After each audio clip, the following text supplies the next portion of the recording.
ये ताली बजाओ क्योंकि इतनी अच्छी क्राउड देख के मुझे इतना अच्छा लग रहा है कि बायो वाले इतने सारे बच्चे हैं कि यहाँ कुछ नहीं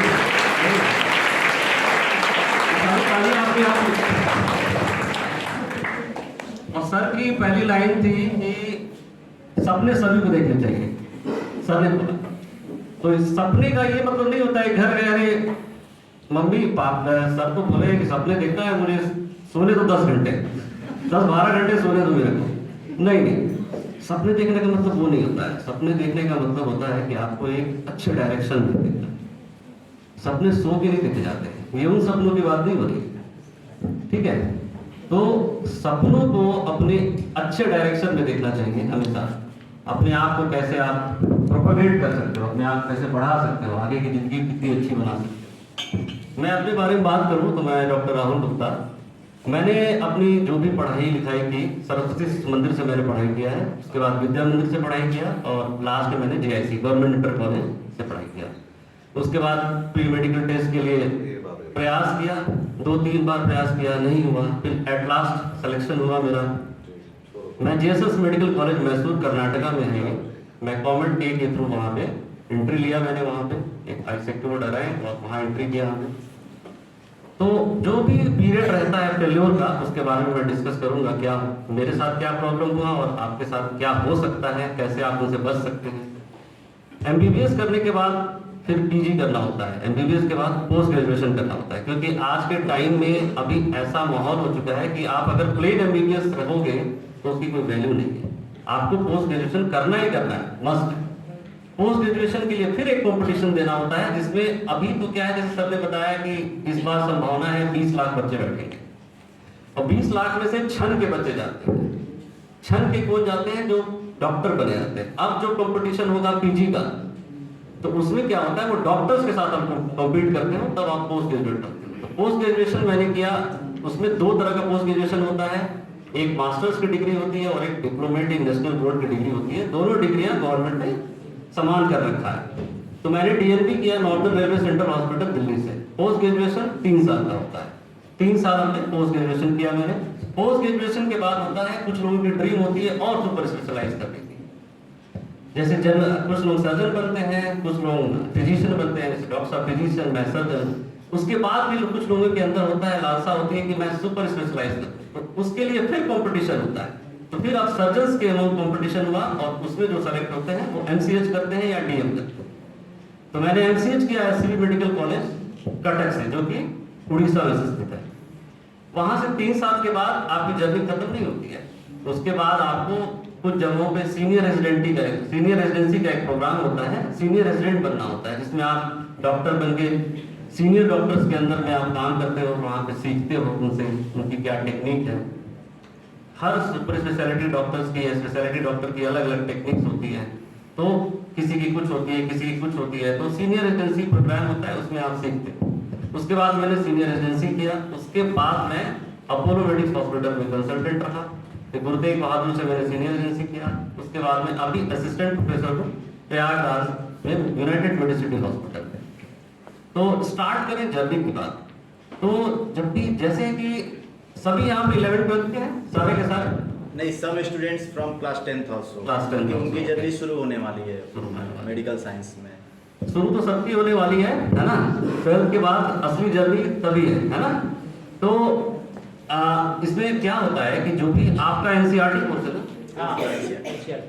आपका NCERT कोर्स है, तो NCERT सबसे इंपॉर्टेंट होता है कि बेसिक्स। किसी भी एग्जाम का कोई एग्जाम में कोई टफ क्वेश्चंस नहीं आते, सारे क्वेश्चंस बेसिक ही होते हैं, बेसिक्स ही होते हैं उसमें। तो सबसे ज्यादा आपको एम्फसाइज करना है, आप जो भी पढ़ रहे हैं उसको बहुत ध्यान से पढ़ो। हर लाइन में क्वेश्चंस होते हैं। अब स्कूल का पाठ्यक्रम अलग होता है और जो आपका नीट UG का एग्जाम होता है उसका पैटर्न अलग होता है। तो जैसे पैटर्न्स के लिए अब तो बहुत सारे प्लेटफॉर्म्स हैं, जिसमें आप कैसे ऑब्जेक्टिव क्वेश्चंस को लगाने होते हैं, कैसे सब्जेक्टिव क्वेश्चंस को लगाने होते हैं। सब्जेक्टिव क्वेश्चंस के लिए आपके पास स्कूल के सारे मल्टीपल चॉइस के जो पुराने पेपर्स होते हैं उनको आप पढ़ते हो, लेकिन उससे ज्यादा इंपॉर्टेंट होता है टेक्स्ट बुक का स्टडी। टेक्स्ट बुक की शुरुआत से लेके अंत तक आपको लाइन बाय लाइन पढ़नी है। केवल कुछ बच्चों में होता है कि केवल क्वेश्चन आंसर पढ़ते हैं, क्वेश्चन आंसर नहीं पढ़ना है, आपको टेक्स्ट बुक पढ़ना है। टेक्स्ट बुक का पूरा चैप्टर जब तक आप नहीं पढ़ोगे आप उसके बेसिक्स को नहीं समझोगे। और ये सबसे इंपॉर्टेंट होता है रिवीजन। आपने एक बार पढ़ा और फ्रस्ट्रेशन होता है, यार एक बार पढ़ा मुझे याद ही नहीं हुआ। तो किसी भी चीज का मूल मंत्र होता है ABCDE।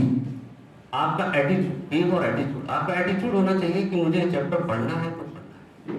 दूसरा है बिहेवियर, अपने आपका बिहेवियर, आपका व्यवहार बहुत इंपॉर्टेंट है कि टीचर्स क्या बातें बता रहे हैं, सीनियर्स क्या बातें बता रहे हैं, आपका कलीग क्या बातें बता रहा है, उसको समझना, उसको एनालाइज करना, जो अच्छी चीजें हैं उनको ग्रहण करना। A attitude, B is behaviour, C is your commitment. Commitment का मतलब है कि आप कोई भी चीज पढ़ो तो हमेशा टाइम टेबल से पढ़ो। आपने बनाया ऐसा कि आज मुझे बायोलॉजी का ये चैप्टर पढ़ना है, आज मुझे जूलॉजी का ये चैप्टर पढ़ना है, बॉटनी का ये पढ़ना है, फिजिक्स के ये क्वेश्चंस लगाने हैं। तो आपको आपके अंदर कमिटमेंट होना चाहिए।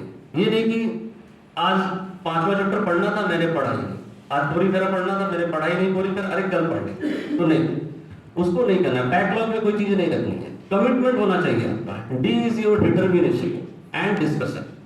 जब आप ये सब चीजें कर लेते हो, डिटरमाइंड हो अपनी चीजों को करने के लिए। डिस्कशन सबसे ज्यादा इंपॉर्टेंट है। डिस्कशन अपने फ्रेंड से हमेशा डिस्कस किया करो चीजों को, इस चैप्टर्स का क्या है। कोई चीजें ना समझ में आए तो फ्रेंड से पूछो, फ्रेंड से डिस्कस करो। हो सकता है फ्रेंड तुमसे पढ़ने में ज्यादा तेज हो, थोड़ा अच्छा पढ़ता हो, तो उससे डिस्कस करो। उनसे नहीं समझ में आता है, टीचर्स है। यहाँ तो टीचर्स, हमारे टाइम में टीचर्स इतना इजीली एक्सेसिबल नहीं थे, इतने इजीली इंटरेक्टिव नहीं थे।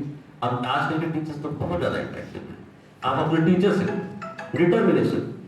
Determination and discussion is very important, ठीक है। तो ये है आपके मूल मंत्र। दूसरी चीज ये है कि जैसे आपके, मैं बताता हूँ, बायो साइड में सबसे ज्यादा टफ लगता है जो भी होता है फिजिक्स और केमिस्ट्री, सबसे ज्यादा टफ लगता है। फिजिक्स के क्वेश्चंस नहीं निकलते हैं, आता ही नहीं है, फिजिक्स कितना भी लगाओ समझ ही नहीं आता है। तो मैंने क्या किया था, मैंने फिजिक्स के जैसे कोई भी चैप्टर हम पढ़ते थे तो हम उस चैप्टर का मैंने फॉर्मूला, जो भी फॉर्मूले होते थे, फिजिक्स में फॉर्मूले होते हैं, है ना, बहुत सारे फॉर्मूले होते हैं। हर चैप्टर्स के फॉर्मूले का एक अलग बुकलेट बनाओ। जैसे आज कोई पहला चैप्टर पढ़ा, उसमें जितने भी फॉर्मूले हैं उसको एक चैप्टर उसमें लिख लो। फिर दूसरा चैप्टर पढ़ा, उसमें जितने फॉर्मूले हैं उसको सुबह उठो और वो छोटी सी बुकलेट होनी चाहिए, उसके फॉर्मूले का देखो। ब्रश किया, उसको एक बार उठा के ब्रश करने में कितना टाइम लगता है, 5 मिनट लगता है। और एक छोटा सा बुकलेट, छोटी सी बुकलेट में 4 या 5 फॉर्मूले आएंगे तुम्हारे एक चैप्टर में। डेली देखो उसको। अगर तुम फॉर्मूले डेली देखोगे तो तुम्हारे लिए फिजिक्स बहुत ईजी है। बायो वालों के लिए सबसे ज्यादा टफ होता है फिजिक्स। बायोलॉजी में तो बहुत अच्छा करते हैं, जूलॉजी बॉटनी में बहुत अच्छा करते हैं, फिजिक्स में कम नंबर आते हैं, इस वजह से सिलेक्शन नहीं होता है। मैं भी जो बार फेल्योर हुआ, 2 से 3 4 बार जो भी फेल्योर हुआ वो फिजिक्स की वजह से। केमिस्ट्री में भी यही है। और दूसरी चीज है, उस चीज को बार बार लगाओ। कोई भी एक क्वेश्चन तुम्हारा फिजिक्स में अगर नहीं लगता है, उसको दोबारा लगा के देखो, उससे रिलेटेड चीजों को दोबारा देखो, 4 बार देखो, 5 बार देखो। इसको कहते हैं रिवीजन। अगर तुमने रिवीजन नहीं किया तो मेडिकल में कभी सिलेक्शन नहीं होगा। बहुत ज्यादा पढ़ना इंपॉर्टेंट नहीं होता है, बहुत कम पढ़ के याद रखना इंपॉर्टेंट होता है, ये जान। अगर तुमने लास्ट का 2 मंथ, जैसे अभी अगर तुमने 10th के बच्चे हैं तो वो स्टार्ट करेंगे, 11th के बच्चों के लिए अभी टाइम है 1 साल, 12th के बच्चों के लिए क्या है, 12th के बच्चे का खत्म होने जा रहा है। तो आप देखो अपने आपने सारे बेस क्वेश्चन सारे लगा रखा है कि नहीं, आपने पूरे चैप्टर्स को पढ़ रखा है कि नहीं। अगर नहीं पढ़ा है तो पढ़ो, बिना पढ़े चैप्टर्स नहीं होगा। चैप्टर्स आपको पढ़ना, ये नहीं कि केवल एमसीक्यू सॉल्व कर रहे हैं, एमसीक्यू रट रहे हैं, उसको नहीं, उससे नहीं होगा। बायोलॉजी आप कर लोगे, फिजिक्स केमिस्ट्री नहीं कर पाओगे आप।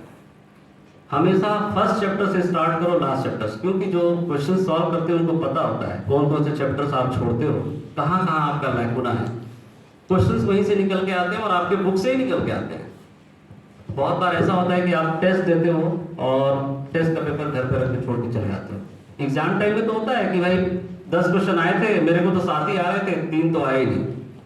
7 में भी 1-2 गलत हो जाते हैं फिजिक्स केमिस्ट्री में। बायोलॉजी के बारे में बिल्कुल बात नहीं करूंगा, मुझे पता है सभी रट्टू तोता होते हैं बायोलॉजी वाले, वो रट लेते हैं बायोलॉजी। फिजिक्स केमिस्ट्री में ही दिक्कत होती है उनको, और मैथ वाले हम पे हंसते हैं है ना, क्योंकि उनको मैथ्स टफ लगती है, फिजिक्स केमिस्ट्री इजी लगती है ना। तो मैं यही कहूँगा, फिजिक्स के लिए यही पढ़ना है, आप फॉर्मूला बनाओ, हर चैप्टर के फॉर्मूले को एक एक पेज पे लिखो और उसको डेली देखो। देखो कितना इजी रहेगा। अगर तुम्हें फॉर्मूला याद है और तुमने उस क्वेश्चंस को देखा है बार बार, तो नीट यूजी में जो एग्जाम होता है उसमें आपका टाइम कम होता है। बायोलॉजी के क्वेश्चन तो आप सॉल्व कर लेते हो, फिजिक्स में बैठे रहते हो आप, इधर उधर देखते हो आप ना। नीट यूजी में ऐसा ही होता है, जिनको नहीं आता है, ठीक है ना, अदरवाइज सारा बी ऑप्शन मार के आ जाते हो, सारा सी मार के आ जाते हो, है ना, ऐसा ही होता है, ठीक है। तो क्या करना होता है इसमें, आपको मैंने बताया कि फॉर्मूले को आपको लिखना है और फॉर्मूले को अप्लाई करना है। कैसे अप्लाई करना है कि जैसे मैंने आज एक चैप्टर पढ़ा, मोशन का चैप्टर पढ़ा या वेलोसिटी का चैप्टर पढ़ा, उस चैप्टर से रिलेटेड जो भी एमसीक्यूज है उनको सॉल्व करो, तो पता लग जाएगा किस पैटर्न के क्वेश्चन ज्यादा है, उसके फॉर्मूले को अपने पेज पे लिख लो और डेली उस फॉर्मूले को देखना है। सेम चीज केमिस्ट्री में, और बार बार क्वेश्चंस को सॉल्व करना है। जैसे मैंने बताया कि 10 क्वेश्चन में 7 क्वेश्चन सॉल्व किया, 3 नहीं आए, तो पेपर घर पे रख के छोड़ के भूल नहीं जाना है। उन 3 क्वेश्चंस को अगर देखोगे तो तुम्हारा जरूर 3 क्वेश्चंस को देखने का मतलब है जो तुम्हें नहीं आया तुमने उसको सुधार लिया, अपने अंदर उसको ऐड कर लिया। वो 10 में से 10 कोई नहीं कर सकता है, लेकिन टारगेट जब लंबा रखोगे, 90% का टारगेट रखोगे, तब जाके 70% आएगा तुम्हारे पास।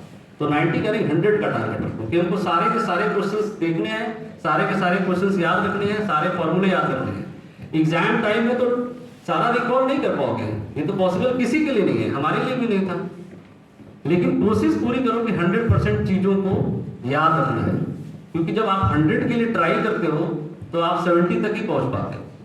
जब आप 70 के लिए ट्राई करोगे तो 50 में रहोगे, 50 में रहोगे तो देखा ही आपने कट ऑफ पिछली बार 85% है ना। तो इसलिए 100 का जब टारगेट रखोगे तब आप उस भीड़ में आओगे, समझ में आया। और कोई भी दिक्कत हो, किसी तरह की फिजिक्स में दिक्कत आ रही है तो फिजिक्स के सर के पास जाओ और क्वेश्चंस को सॉल्व करते रहो, क्योंकि जब तक रेगुलर प्रैक्टिस में नहीं रहोगे उसको दिक्कत आएगी, इसमें दिक्कत आएगी। क्योंकि जब तुम क्वेश्चंस रेगुलर देखोगे नहीं, रेगुलर क्वेश्चंस करोगे नहीं फिजिक्स के या केमिस्ट्री के, तो एग्जाम टाइम में नया क्वेश्चंस आएगा, उसको सॉल्व नहीं कर पाओगे, दिक्कत होगी। तो इसलिए सबसे पहले तो अपना रूटीन बनाओ कि मुझे इतने घंटे फिजिक्स पढ़ना है, इतने घंटे केमिस्ट्री पढ़ना है, इतने घंटे बॉटनी, इतने घंटे जूलॉजी। जिनका फिजिक्स कमजोर है वो ज्यादातर फिजिक्स पे ध्यान दें, जिनका केमिस्ट्री कमजोर है वो ज्यादातर केमिस्ट्री पे ध्यान दें। ज्यादा टाइम जो सब्जेक्ट तुम्हारा कमजोर है उस पर ज्यादा ध्यान दो और उसकी प्रैक्टिस करते रहो, ठीक है। समझ में आया कि नहीं? ओके, चलो, थैंक यू।